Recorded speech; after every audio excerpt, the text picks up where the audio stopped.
welcome back. Episode 2 of 10-Minute Tanya on Tuesdays, or Tuesday 10-Minute Tanya. I don't really know what sounds good. It doesn't really matter. You're here, and we're ready to rock and roll. At the beginning of each new episode, I'm going to just give a small little recap about where we left off. But if you're not sure, go back and watch the last video so you understand the flow, because it is important. New theme song. Hope you like it. Hope you like the new editing. Makes it much more interesting than just staring at my face.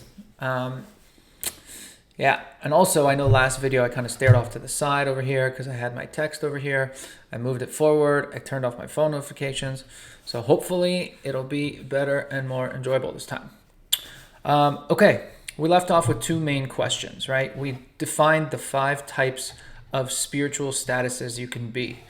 A Jew can be righteous, a perfect tzaddik, a perfectly righteous person, a flawed righteous person, a wicked person who's flawed, a fully wicked person, and a Benoni, the intermediate.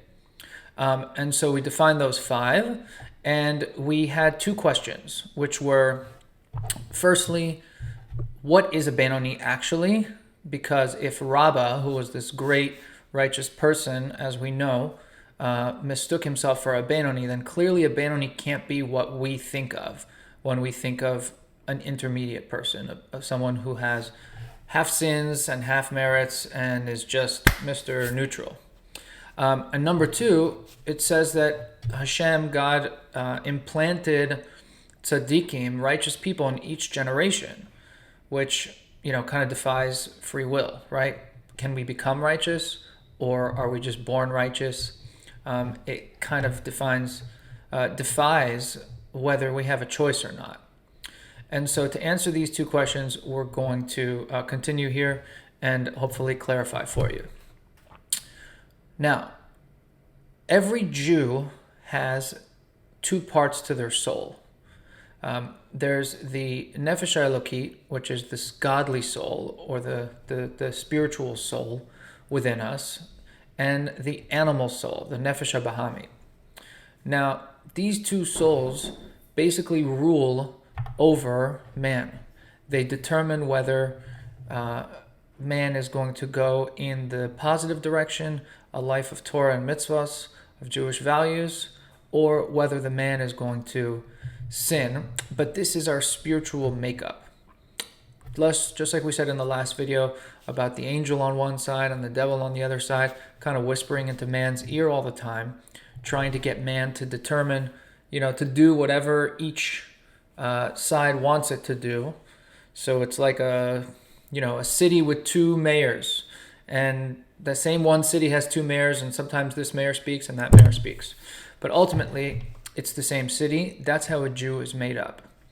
Now, Rabbah, who was this clear, righteous person, never stopped learning for even 1 second.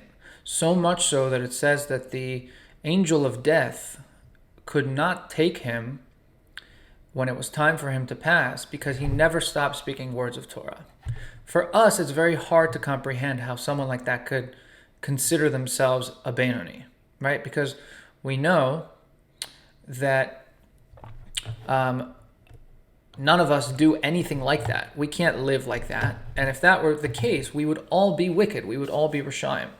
And I'd like to think that we're not all Rishaim. So clearly, if Rabbah is going to mistake himself as a Benoni, it's not that he doesn't know what a Benoni is. It's that the virtue of a Benoni is that he's pretty perfect in his thoughts and speech and action. So what is it that differentiates the Benoni, the intermediate guy, from a tzaddik or a rasha? What it comes down to is who speaks louder on which side of his shoulder, and who's even there to speak. The test that we have in this world is that we all want to be as righteous as we can. But like a city with 2 mayors, we're constantly being pushed and pulled by 2 opposing sides. The godly soul and the animal soul. The godly soul wanting to do what God wants us to do, and the animal soul wanting to have these sort of animalistic, desires, not that it's bad, because it can be used for good, and we'll go over that later, but it wants, and its desires are fiery. They're like animals, where it just wants to sort of feed the beast, literally. So we're constantly in this push and pull. And so a Benoni, even though his actions never go against God and the Torah's will, there's always these two sides speaking. And that's why he's a Benoni. Because his animal soul speaks as loudly as his godly soul. It's always whispering in his ear. They both rule equally, like the two mayors. A tzaddik, on the other hand, if he's a complete tzaddik, he doesn't even have the animal soul in his ear. He has it, but it's become his godly soul. It's all become one. So all he hears is the angel on one side telling him, do what God wants. So there is no battle for him to wage. There's no war. The imperfect tzaddik still has it there, but it has no voice, the evil side. So technically it's there, but it has no voice. So he's not ruled ever, even the incomplete tzaddik, by his evil side. The Benoni, on the other hand, has both of them as loud on each end. This gives us a real lesson for life. Everyone thinks that there is, if you overcome an obstacle, that now it's behind you. And that might be true for minor things in life. However, the struggle of the Benoni is one that lasts forever. There will never be a time where a Benoni doesn't have both sides chirping in his ear about what to do, good or bad. And this is how Rabbah could mistake himself as a Benoni. Because Rabbah basically said, look, I've never sinned in my whole life. All I do is good. But that doesn't mean that I don't have a mental crossroads every single time I have a decision to make, whether I do good or I do evil. I still have that in me, but I just never listen to the other side. So the Benoni, why do we even use that term? Because normally when people think half sins, half merits, they're thinking of reward and punishment. Like someone dies, God forbid, and they go to the heavenly court, and the court says, okay, does this person have more merits or more sins? Where's he going, right? And so for that purpose, you can use Benoni. But as far as the real definition of a Benoni goes, it's more about what's driving this person in either direction. Does he have the nice little angel whispering in his ear only? Or does he have the little devil on his other shoulder whispering in his ear only? Or does he have both? It's not about who's chirping in your ear. It's about your decisions. Your decisions influence your actions. And so Rabbah, a guy who's never sinned and only done good and never stopped speaking words of Torah,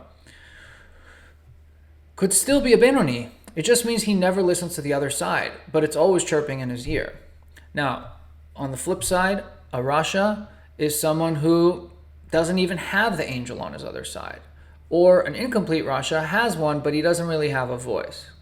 Our struggle is to be Benonim.